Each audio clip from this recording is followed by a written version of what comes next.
Hey folks, how's it going? Dave here.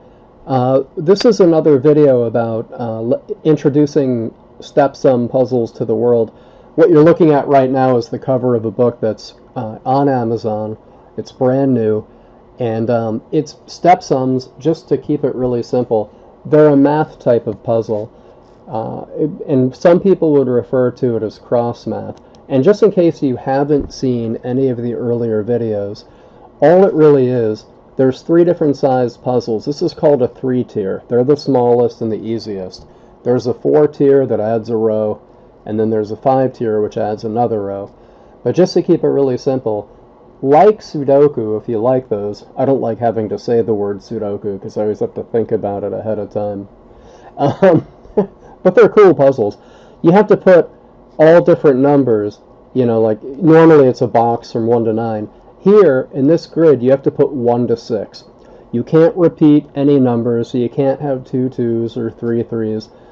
But what's different from cross sums is that the rows going this way have to add up to this number, and then this row has to add up to this number. And it's the same thing with the columns. So there's that added challenge of math. That's all it is. But my reason for doing this video today, a minute and a half later, is I threw a bonus in here. I do this a couple of times in the book. Basically, when you're laying out a book, inevitably when you need to start a new chapter or a new section, the industry standard is you always have to start it on the right page. So you're looking at 2 pages. It's basically an odd-numbered page. All books start on page 1. So sometimes there's a blank page next to the page where you're starting a new section. So I thought, what could I do to make this a little more fun? So I tossed in a few comics. Let me move this down.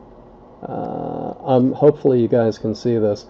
You might not be able to read the very bottom of it, but this is a cartoon, this part in here, that I wrote on John Hancock stationery. I was selling life insurance back in like 1991, and I just hated the job. It wasn't the job's fault. It was just I wasn't cut out for it. And I was losing my mind, but I think I was also reading a lot of Mad magazine at the time. So anyway, kind of lightly based on Rapunzel.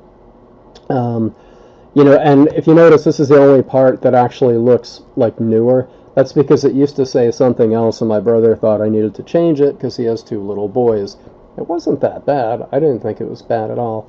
But anyway, I just wanted to show you that. And lastly, I don't know what I was thinking when I drew this, or I don't know what I was smoking when I drew this. Probably somebody's life insurance application, which would explain why, I'm not doing that anymore. But anyway, so this is just one of the cool one of the cool comic strip breaks that we have in the book. Sorry, that took me like 4 days to explain all that. Alright kids, we'll see you in the next video. Oh, if you like the video, subscribe. If you want to leave a comment on the bottom, go ahead. If you want to check out the book, I have the link to Amazon below. Okay, now we're done. You're all dismissed. Thanks for coming.